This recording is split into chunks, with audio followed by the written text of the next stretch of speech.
Welkom by my 4de video oor generational wealth en vandag praat ons oor die kompleksiteit wat daar is in ons families. Nou, ek gaan eers praat oor komplekse familiebesighede en as jy dink dis nie op jou van toepassing nie, hou aan kyk. En dan gaan ek oor familieteorieë praat, navorsing wat gedoen is en wat ons daaruit kan leer om gesonde familiestrukture daar te stel. Nou, soos wat jy nou al hierdie tyd weet, dit is so maklik om net op die geldsake te fokus. En dan is hierdie komplekse families en die strukture en die besighede wat daar saamgaan, nie net vir die ultra ryk nie. Want kyk bietjie op die volgende 5 vrae, op hoeveel daarvan sal jy ja antwoord? Besit jy 'n besigheid? Het jy enige eiendom behalwe jou huis? Belê jy in aandele, effekte, trust of dalk 'n pensioenfonds? Dien jy dalk as 'n direkteur of 'n trustee? Gee jy geld vir die kerk, liefdadigheidsorganisasies, nie winsgewende organisasies? As jy op 3 van hierdie minstens ja geantwoord het, het jy reeds 'n komplekse familiestruktuur in plek. Ons sien dat 70 tot 90% van alle privaat besighede internasionaal deur die families gehou word. Ons sien die Waltons, die Tatas, die Samsungs, in Suid-Afrika die Ruperts, die Mutsepis.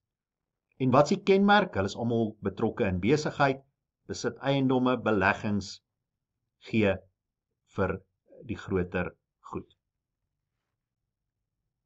Hierdie familiesisteme wat nou ontstaan, is nogal redelik belangrik. Julle sal uit 'n vorige aanbieding vir my onthou, dat ons gesien het dat die grootste rede waarom generasiewelvaart nie bewaar bly nie, is oor hierdie sagte aspekte.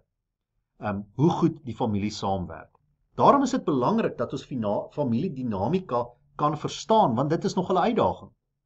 En dan praat ons nie eens van kultuur en die invloed daarvan op al hierdie goed nie. So, ons gaan nou gou na 3 teorieë kyk. Die eerste een is Bowen se teorie. Nou, Bowen praat hoofsaaklik oor die emosionele patrone wat deur generasies voorkom. Hoe dat ons as ouers ons stres en ons emosies en ons persepsies oordra op ons kinders en hoe dit hulle besluitneming beïnvloed. En dan 'n ander belangrike aspek van Bowen se teorie is die hele triangulation. Hoeveel keer gebeur dit nie dat wanneer 2 persone in 'n gesin of in 'n familie beklei, hulle 'n derde persoon probeer intrek om, ek wil amper sê, 'n voorsprong te kry bo die ander persoon nie.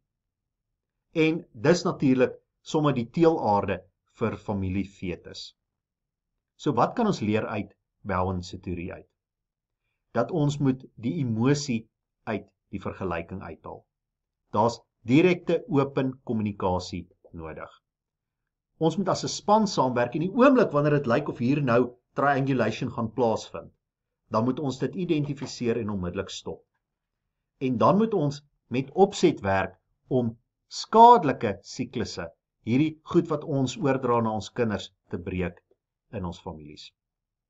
Structural family therapy fokus op die rolle en die grense wat daar in families behoort te bestaan.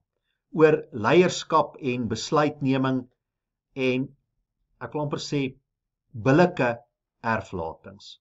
En dan ook dat daar 'n onderskeid moet wees tussen ons persoonlike rolle in die familie en dit wat ons as besigheidseienaars of die besigheidsrolle wat ons vervul. So wat kan ons leer uit hierdie teorie uit? Daar moet duidelike rolle en verantwoordelikhede wees. En ons gaan, wanneer ons praat oor family governance, weer hiernatoe verwys. Dan moet daar sterk gerespekteerde leierskap deur die ouer persone in die familie wees. So ja, ma en pa, jy het 'n groot verantwoordelikheid om die regte grondslag, die regte basis te lê. Nie autokraties nie, maar deur die voorbeeld wat jy stel. En dan moet daar duidelike skeidslyne wees tussen familie en familiebesigheid. En ons moet bereid wees om aan te pas soos wat die familie ontwikkel en om nie uit die graf uit te wil regeer met rigiede testamente nie. Milan se systemic family therapy fokus op wat ons glo, wat ons persepsies is en ons kommunikasiepatrone. En dat ons eintlik hierdie versteekte waardes, byvoorbeeld ons praat nie oor geld nie, of in ons familie neem die mans die besluite, of dit is hoe ons dinge doen, dat ons daai goed kan identifiseer en daaroor kan begin praat. Wat 'n gesonde gewoontes kan ons hieruit leer?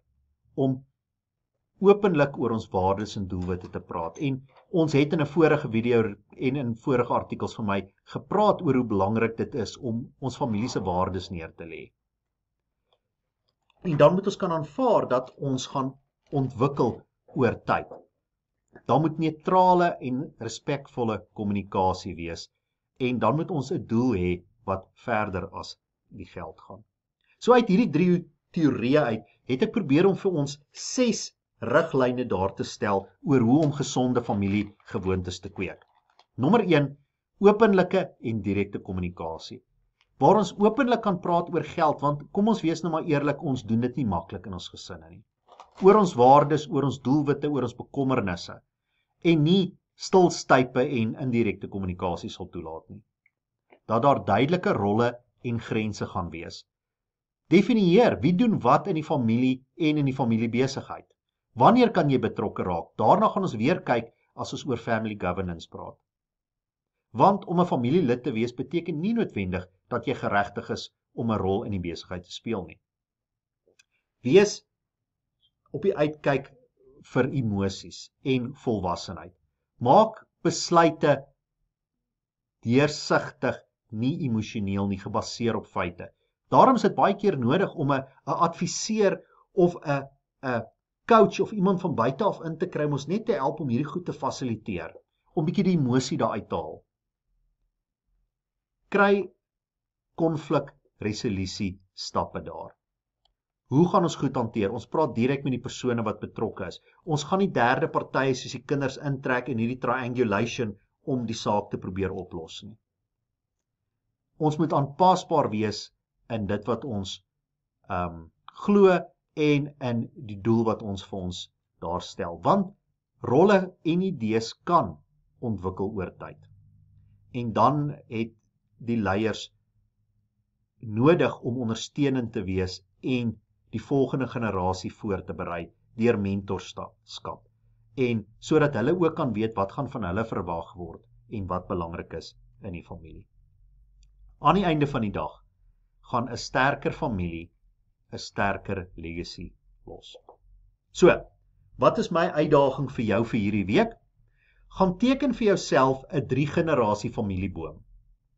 Jy kan programme soos GenoPro gebruik, gaan Google gerus 'n bietjie, en dan in hierdie familieboom gaan teken jy aan watter familiegewoontes is daar, watter geldgewoontes is daar, watter groot gebeurtenisse het plaasgevind met wie. Jy kan ook selfs gesondheidsgevalle inbring. Kyk dan vir patrone wat homself herhaal en maak dit sommer 'n agendapunt vir julle volgende familievergadering.